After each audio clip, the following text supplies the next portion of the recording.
Welcome to the Times of Israel's Friday Focus. Today is Friday, April 11th, day 552 of the war. Deputy Editor Amanda Borschel Dan here with our military reporter Emmanuel Fabian, who is a pinch hitter for our usual star, Laser Behrman, our diplomatic reporter.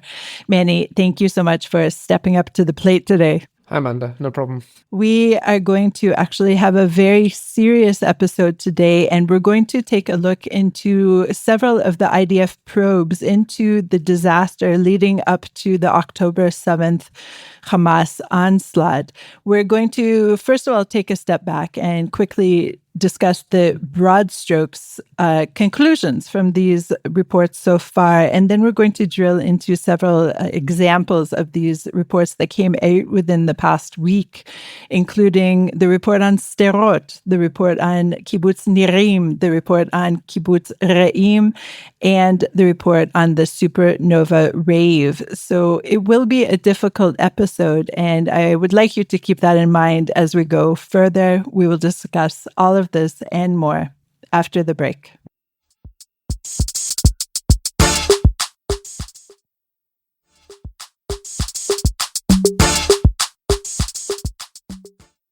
And we're back. Some 5,600 Hamas-led terrorists infiltrated into southern Israel on October 7th, slaughtering around 1,200, mostly civilians, and taking 251 people back to Gaza as hostages.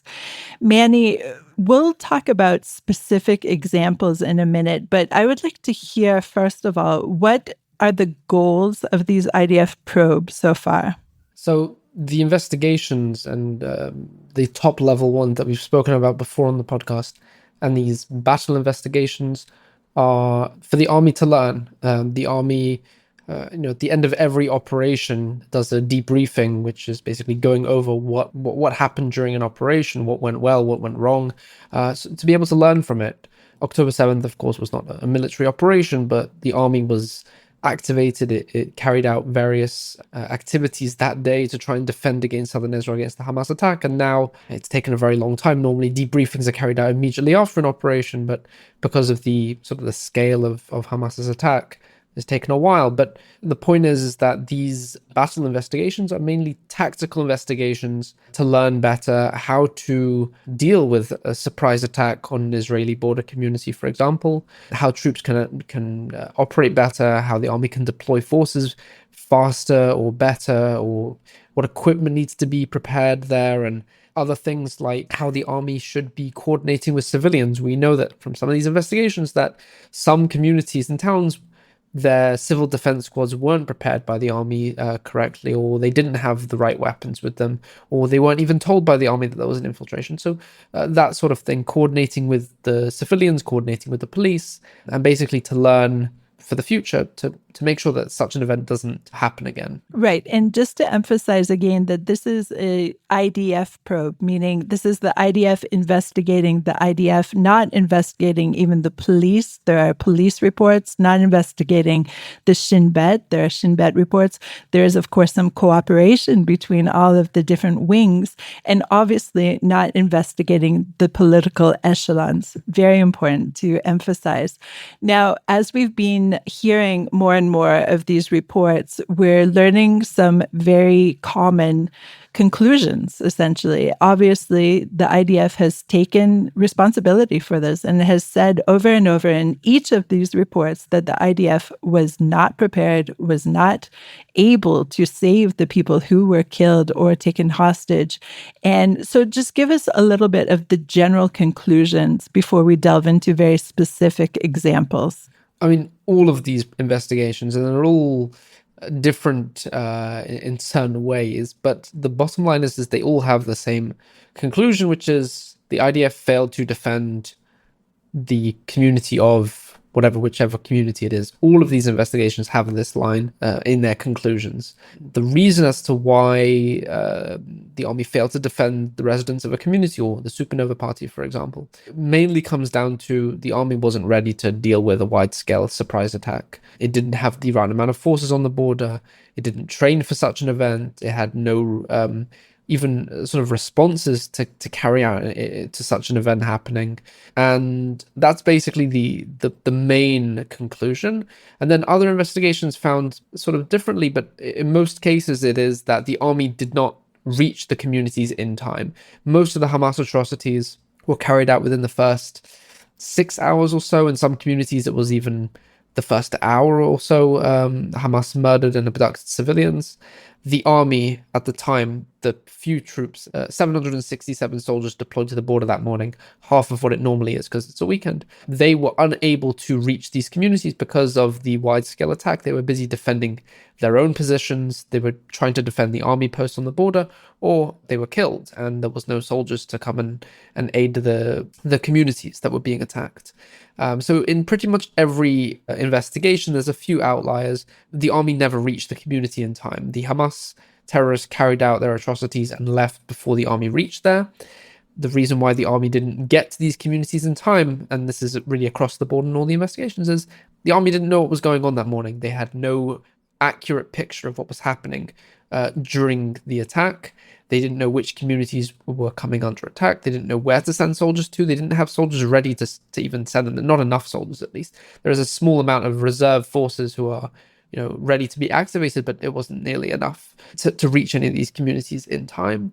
And you'll find that just in all the investigations that the army didn't reach in time because they didn't know where to send them. And you'll find in some cases where the army never reached at all. The terrorists all left before the army came, and in other cases the army did battle the remaining terrorists. But that's basically the bottom line of all of these investigations, are those sort of main findings. And there are several consistent locations, meaning there are the kibbutzim and the moshavim, the smaller communities around the Gaza envelope, the Otef Aza, as we call it.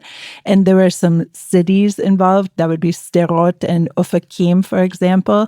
And then there was, of course, the cluster of parties that was in the Re'im forest. That would be most famously the Supernova or Nova party. But there's also Sidek and another party, a smaller gathering in this forest at the same time.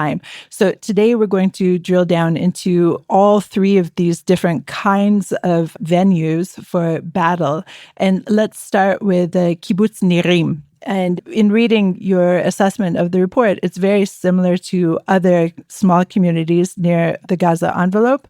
And in this case, on the morning of October 7th, some 150 terrorists reached the border community, and they murdered 5 civilians there and abducted 5 others. So, Manny, what jumped out to you in this particular report on Kibbutz Nirim? So in this case, the army actually responded very quickly. The troops deployed to the border that morning. In other communities, like I said, the army didn't get there for 6, 7, 8 hours later. In Nirim, the army was there, and they actually managed to defend against the first wave of terrorists. The reason why the army got there so quickly, Nirim is in the Gaza division, the army unit that's responsible for the Gaza border, is split into 2 brigades. There's the Northern Brigade and the Southern Brigade. Nirim is part of the Southern Brigade, and the commander of the Southern Brigade, Asaf Hamami, he was in his headquarters as the attack began. He saw that there was an infiltration on the border.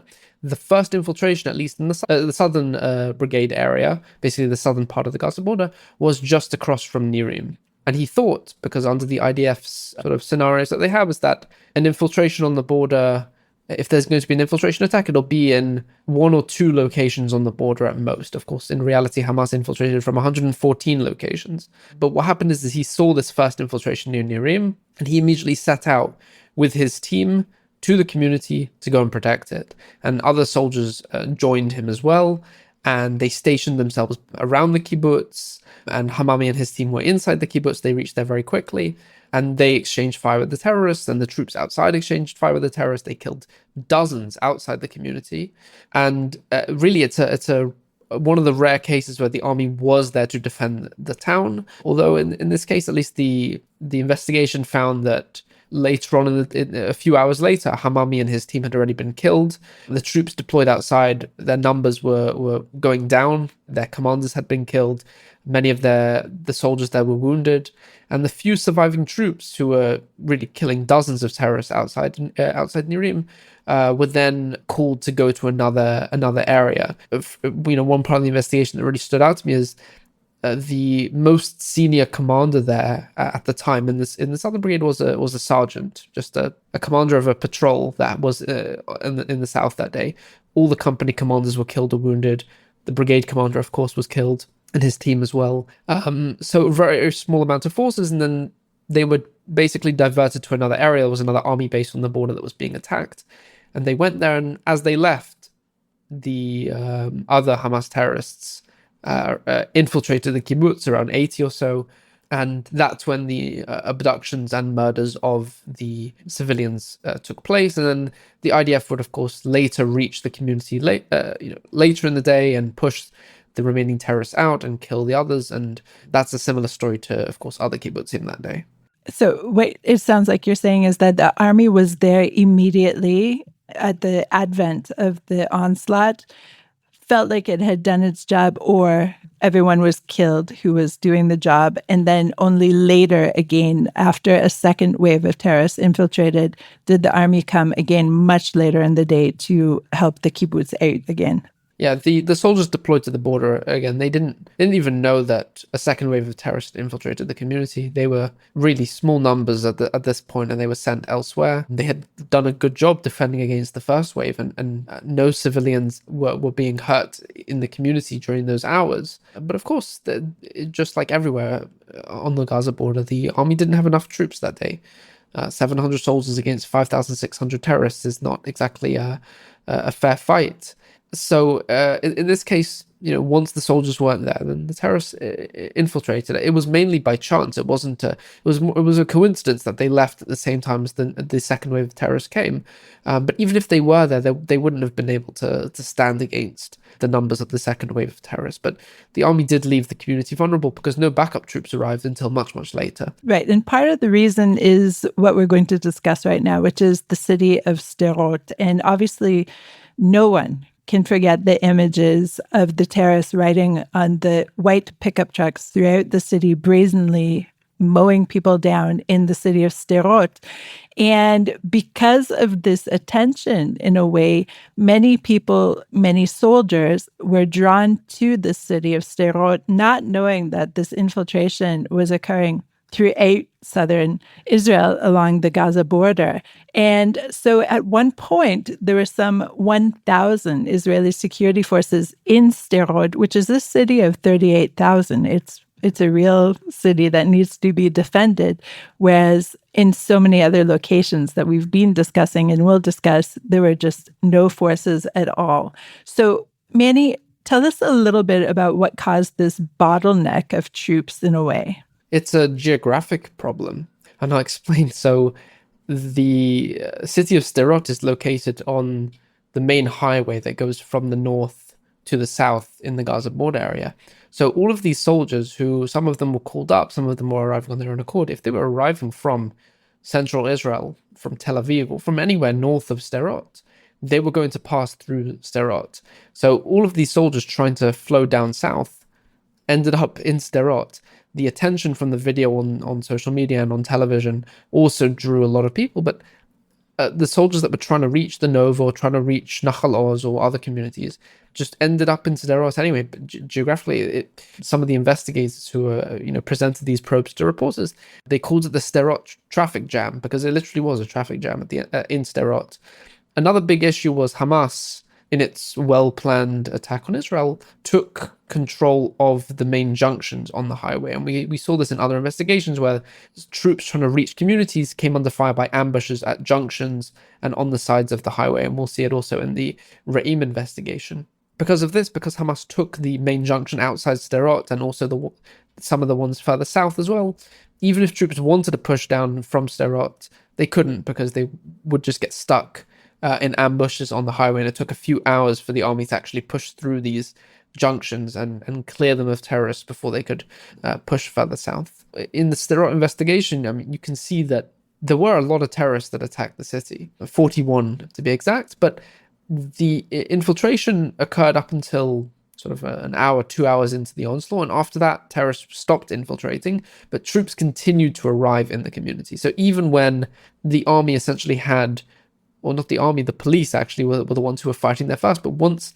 Israeli forces had control over the city, no more terrorists were invading. There were 20 or so terrorists in the police station, which we can talk about as well. But there wasn't a widespread attack across the city. All the terrorists were in one building. You don't need hundreds of troops for that. You only need a small amount of forces to handle that. They're all stuck in one building. But even then, hundreds of forces were still in the city. They were searching and looking for anything, and that's great. But a kilometer down the road, civilians were being massacred, and nobody was reaching them. If in Nirim, for example, the investigation there found that, and it's not very far from there, the investigation found that they were calling for help and trying to reach the police and trying to reach the army, but nobody came, and all the forces were stuck a few kilometers up the road in Sderot. Right. I mean, we've talked about this mass chaos of that morning. Nobody knew where any of the terrorists weren't.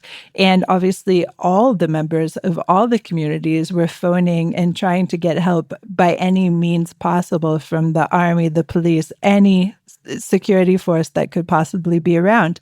Now, in Sderot, what is also iconic is, of course, the demolition of the police station, and we're going to talk about that. But I also want to emphasize something that I read in your report on the report, which is that the security team of the city was completely not in shape for any kind of infiltration at all. It was a small security team, something like 24, if I'm not mistaken, and many of them weren't even armed because the arms had to be locked up in some central locker. So talk about this really major fashla, as we say in Hebrew. Yeah, so it sort of stems from this decision made in August of 2022, where the army required all the Gaza border communities, including Sderot, to return their assault rifles. The army is the one who's arming and training these local security teams. They required them all to return their rifles back to the military because of a series of break-ins in which the weapons were stolen. The army conditioned returning the rifles to the members of the security team if they had a method of locking up their weapons, either in their homes in a safe or in a central armory in the city. Because of bureaucratic reasons, as the army explains it, this didn't take place. No funding was made to build an armory. They didn't fund safes for the members of the security team to have these weapons in their homes.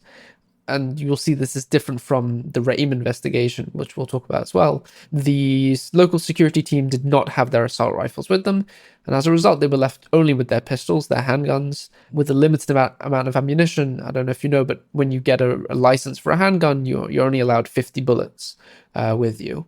And they were dealing with heavily armed terrorists, right? They were on pickup trucks with loads of weapons, tons of magazines, and there was nothing really they could have done to deal with such an overwhelming number. Another big issue was that the army didn't actually train the security team. So the investigation found that 2 years before October 7th, no training drills were carried out with the army. In other communities, you'll find that the army's carried out drills once a year, once every 6 months or so, but with Sderot, none were carried out. And the army also didn't provide Sderot. They call it a defense dossier. It's like a document that sort of details what to do in various scenarios.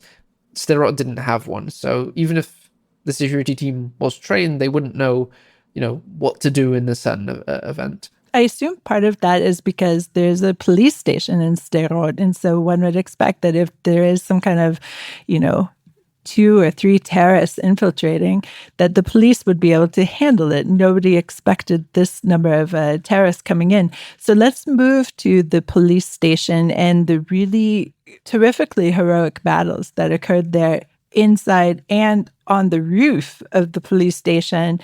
And of course, this battle ended in the demolition of this building. So tell us a little bit about the timeline even of this particular battle. So right, just as the sort of onslaught started, it was just before 7 a.m. a group of around 26 Hamas terrorists on pickup trucks, and they also stole a civilian vehicle as well. Drove into Sderot. On the way, they at the entrance to the city, they murdered a civilian, and just inside the city, they murdered another civilian. But just after 7, they reached the Sderot police station. That was their target in this attack. The other group of terrorists would attack other areas. They reached the police station. They killed one of the officers there, and then they attempted to storm into the police station and to try and take it over. And of course, they would eventually be able to do that later on. What the terrorists did is they set up sort of ambush points on the road outside the police station. And anyone who was trying to, we saw cases of civilians trying to seek help by coming to the police station after being shot elsewhere. And also police officers arriving to try and assist, because of course the officers there had reported in that they're being attacked by terrorists. The terrorists basically would open fire on anyone approaching the area. They basically hid on the side of this road there and opened fire on anyone arriving, and they ended up killing several police officers there and several civilians also there as well. The officers inside the building, most of them headed to the roof. So it's a two-story station. One of these officers, Aviad Aka, opened fire from the roof on the terrorists, killing 4 of them. And then this caused the remaining terrorists, those who were still outside, to rush inside the building to seek shelter, basically. Inside, there was major battles that took place. Several officers were killed during exchanges of fire with them, and there were still several officers on the roof. Later in the morning, sort of not even that much later, it was like 20 minutes, half an hour later, officers began to arrive outside the station. They tried at around 8 in the morning to sort of retake it, to enter. They came under fire. They made another attempt half an hour later, and several officers were killed. And they kept on trying for a few hours to go in, but then the terrorists were on the stairwell and opening fire at the officers trying to come in. At around 1:30, the elite Yamam unit was there, and they tried sort of via the roof. They used a crane to rescue the officers who were stranded on the roof. They did manage to rescue them. They also tried to sort of recapture the roof and recapture the station using the roof, but it was unsuccessful as well. The terrorists kept on opening fire. They were, of course, well armed. And it was around 4 p.m. where, after realizing that no more officers were inside the building, or at least no more officers that were alive were inside the building, all those who were living were rescued.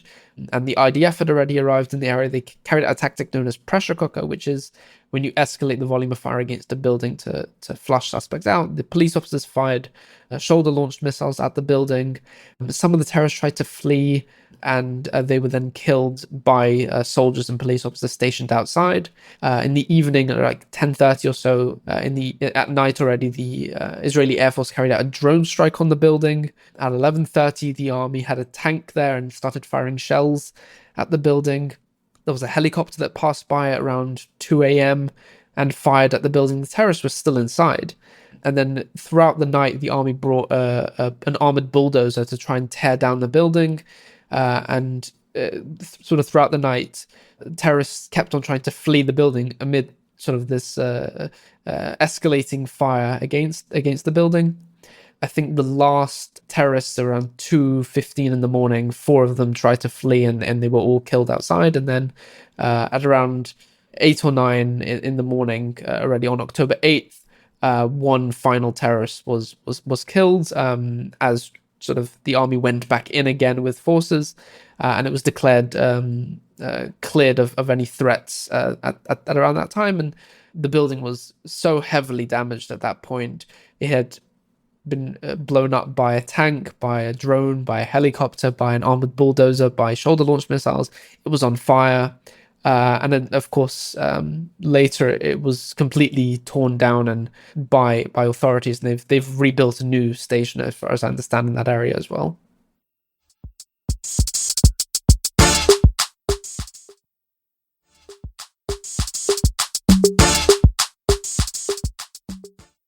It seems like a lot of resources went into this one particular battle, and I assume partly because it was so symbolic, but also partly because people still didn't know fully what was going on everywhere throughout the Gaza envelope area. And we're going to turn now to the Supernova rave, which is also a situation of just not knowing. The army had really no idea what was happening there during the massacre of some 380 people, including all the security forces who were killed there. And it's just so puzzling to me how this chain of events could have happened, because by all indications, the organizers of this outdoor music festival, the Supernova Festival, really checked all the boxes ahead of this party, got all the permissions. They toured the site with the Homefront Command. Everything was completely by the book, and yet the army, in all the mass chaos, just didn't really know that this mass slaughter was happening there at a place where there were some 3,000 partygoers attending and another 400 staff. And just to make matters worse, of course, there were security guards there, but there were 75 security guards who were unarmed. So they're more to keep order during the party, not to ward off a terrorist infiltration. So obviously, it's so upsetting because, as I said, some 344 civilians and 34 security personnel were murdered or killed. The terrorists abducted another 44 to the Gaza Strip, many of whom are still there or who were killed in captivity. So, Manny, this particular disaster in which the army was told about this party, the army should have been protecting this army, it just hits so terribly. What can you tell us about this particular real failure? So the party was approved according to all the sort of relevant protocols. The IDF is there to provide security, and the police needed to also approve for safety related matters. And because at the time, October 5, 6, 7 was a relatively quiet period, of course, up until 6:29 a.m. There was no major, sort of nothing was happening in the army. So they approved this party, even though it is somewhat close to the Gaza border. It's like 4 or 5 kilometers from the border. The army needs to approve it based on sort of the deployment of air defenses. So because we're talking about a large gathering of people in one area, the army needs to know to defend against a potential rocket fire. That was the threat that was sort of presumed at the time. This investigation really only looks at the Nova party area, sort of where the attack took place and the adjacent highway, but not where the Nova partygoers were killed. Of course, the number you mentioned, 344 civilians, and I wouldn't say most of them, but around maybe half of them were not killed at the party area. They were killed elsewhere in the Gaza border, sort of an area stretching like 50 or so kilometers from the northernmost murder to the southernmost. The bodies of 171 were found in the party area, and 16 were abducted by the terrorists there, and the others were killed all across southern Israel. 60 were murdered just near Mifal Sim, so there's a part of the road there where many of the Nova partygoers were killed and 10 were abducted. Another 60 or so were murdered next to Re'im, which we'll talk about. So all over the south, there's a separate investigation that's dealing with the attacks on the highways and on the junctions during October 7. But what I wanted to say is that despite the army approving this party near the border, according to all the protocol, the troops actually deployed to the border that morning were not aware of this party. The commanders were sort of made aware, but the troops on the ground had no idea. They didn't realize that 3,500 people were close to them partying in sort of this forested area. Could that have changed the outcome that morning? I'm not sure, because the army anyway was completely overwhelmed and unable to respond to anything. But maybe the army would have gotten there quickly. Maybe something would have changed. The investigation does highlight, although the army didn't investigate the police, but it does highlight the bravery of police officers and some very quick decisions that were made by some officers there. The commander of the police, sort of responsible for the party, is the head of the Ofakim police station. He at 6 8:35 a.m., so 5 minutes into Hamas's sort of rocket fire, decided to shut down the event. He told the organizers, he spoke over the loudspeaker and called on everyone to disperse and end the event. It's thought that by doing this at this stage, he managed to save hundreds, if not maybe thousands of people who managed to flee the party before the terrorists managed to take the major junctions. Very shortly after, really just before 7 a.m., the terrorists were already taking the junctions and they were shooting on these fleeing partygoers. And another decision made by police was that they realized that the roads weren't safe. People were returning back to the party after coming under fire from both directions, both trying to head north and head south. So the police opened up a dirt road through the fields and told people to head that way, and many did on foot and not in their cars because there was such a crazy traffic jam there. And this also saved hundreds of partygoers who managed to flee and reach the community of Patish. Everyone who went through this dirt path survived. None of them were hurt by heading this way. The other partygoers who tried to flee north or flee south or tried to reach other nearby border communities was among those that were either murdered or abducted or were injured in Hamas's attack. The army, of course, wasn't around.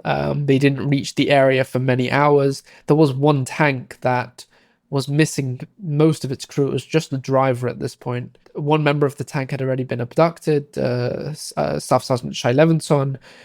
Another soldier, Sergeant Ariel Eliyahu, was killed, and Ophir Testa, he was seriously wounded in the tank as well. And what they did is Testa and the driver, Corporal Ido Samach, they reached the party area, and Testa handed his rifle to one of these unarmed security guards and gave him the weapon in order to fight back. And then he was also killed right there and then. This tank, although it's just one single tank with just the driver, he can't operate any of the weapon systems or anything. But the tank was used by a group of police officers there and several of the partygoers, a few dozen partygoers. They used it to take cover. So this tank moved back down the highway going south as the terrorists were pushing sort of from the north. And these partygoers and the police officers were basically able to take cover behind this tank. Of course, the tank wasn't firing or anything; it was just the driver. But this was a major sort of event during the attack on the Nova Festival that enabled a lot of people to be saved.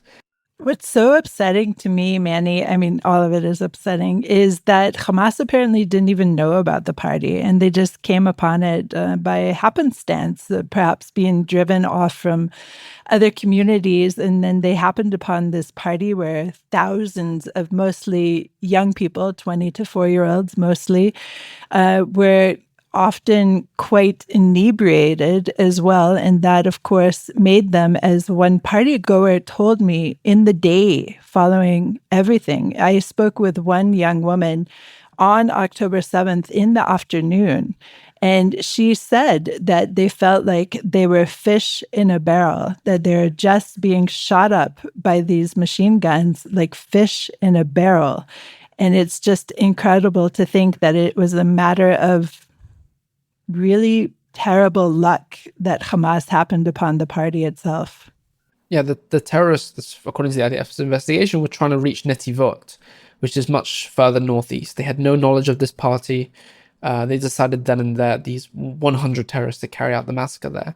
They went the wrong way. They breached into Israel. They were supposed to head north and then east towards Netivot.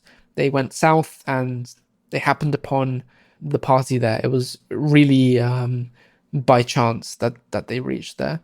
In other areas, we can see that Hamas terrorists either went the wrong way or they weren't able to reach their destination and they decided to go into other communities as well. This happened in Re'im also. So of the 44 hostages who were taken there, 17 are still in captivity, including 11 living and 6 declared dead. The other 27 has since returned to Israel. And among the 34 security personnel that you spoke about who were killed during the rave were 16 soldiers, 12 of whom who were off duty and attending the rave. So I don't know where you would count them as civilian or soldier. And 4 who were killed while fighting the terrorists. 16 police officers, 15 were killed fighting the terrorists, and 2 Shin Bet agents, one of whom was also attending the party. It's just a huge disaster. And many of them, as you said, many of the people attending this rave were fleeing the party. And I spoke with a young man who fled the party the day after this happened, and he gave me a really chilling account. His name is Shai, and you can find it on our website. I'll add a link to our program notes. And it was just luck, essentially, that he went one way and not the other way. And many of the party goers went to Kibbutz Re'im, which is, I think, the closest settlement to the Re'im forest. And so the people of Re'im, this kibbutz, had to, of course, secure themselves, but at the same time, they were also offering shelter to so many of these party goers who fled. So, Manny, let's close our discussion, our very dark discussion, with focusing on Kibbutz Re'im, where 100 terrorists arrived on the morning of October 7th. So some of these terrorists, interestingly enough, according to this investigation, were trying to reach the Nevatim airbase, which is very far away from Re'im. It's like 70 kilometers or so further east in southern Israel. And just like in other areas, they turned back and went to Re'im after coming under fire by police in one of the junctions. Re'im is, to me, it shows that when the local security team is well prepared and trained and knows what to do, they could do a very good work, and they did do very good work that morning. They were well armed. Unlike Sderot, all of these local security officers all had assault rifles in safes in their homes. This was funded by the kibbutz because they realized it was important. They all had tactical gear. They had vests and helmets. They had radios like Motorola's to communicate with each other. They had lots of ammunition to fight back. When the attack began, they immediately deployed themselves to various vantage points in the community near the entrances, anticipating a terrorist infiltration. So they were really well prepared. Unfortunately, when you only have 6, or I think they maybe had 8 members of the security team that morning that were there, you can't do that much against 100 terrorists infiltrating. But still, even with their small numbers, they managed to do quite a lot. In the beginning, the terrorists carried out the sort of massacre. They killed 7 civilians and abducted a further 5. But this occurred within sort of a half an hour to an hour period of time. From that point, no more abductions or murders were actually carried out. It was mainly only fighting between the security team and police and members of the army who also arrived later. But it really does highlight that even with a small number of forces and the appropriate weapons and the appropriate training, they were able to make a huge difference. You mentioned the Nova. So 42 partygoers from the Nova Festival ended up inside Re'im and took shelter there, and they all survived. There was, of course, many others who took shelter in the roadside bomb shelter outside the community, the sort of infamous bomb shelter where I think 27 people were there and very few of them survived. We're talking about the bomb shelter where Aner Shapiro, an off-duty soldier, hurled back grenades at the terrorists before being killed, and his best friend, Hersh Goldberg-Polin, was abducted to Gaza along with others. And that was outside the community and not included in this investigation. But essentially, those who reached the community were aided by the residents of the community, who, of course, themselves were also trying to protect themselves and their neighbors. At one point, the terrorists tried to infiltrate the main residential area and set fire to homes and trees there and cars.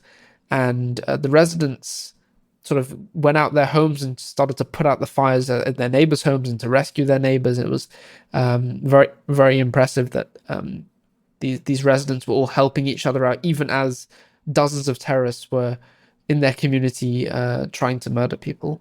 Another major point of the Re'im investigation is that the army did arrive to the community. Backup forces did several hours later. Many police officers did as well.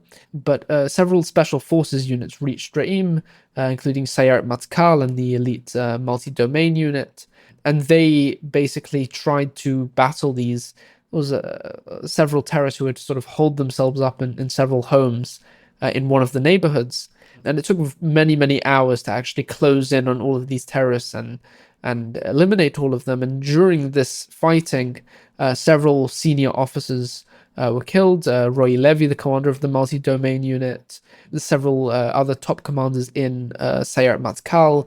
Also, 2 very senior police officers were killed. Itzik Buzukashvili, the commander of the Segev Shalom station, and Je'ar Davidov, the commander of the Rahat police station. He was also killed in that area. So we're talking about several senior officers and several officers from special forces units. In total, 15 IDF and police officers were killed during the fighting there. But eventually, all of these terrorists were killed, and really the only sort of time when the massacres were carried out and the abductions were carried out was really at the start, when the local security team managed to defend against most of the attack, but not all of it completely. We have very quickly touched on these probes. We also discussed them previously on a daily briefing episode, and I'll leave a link to that in our program notes too. There's so much more to say. We will say it as the time goes on. And Manny, I thank you so much for joining me today for this Friday focusing on the IDF probes into these terrible disasters. Thank you. Thanks for listening to this week's Friday Focus. Please check out another installment next week. This episode was produced by the Podwaves and video edited by Thomas Gersh. If you have any questions or comments about this or any other episode, please drop us an email to podcast@timesofisrael.com. Until next week, shalom.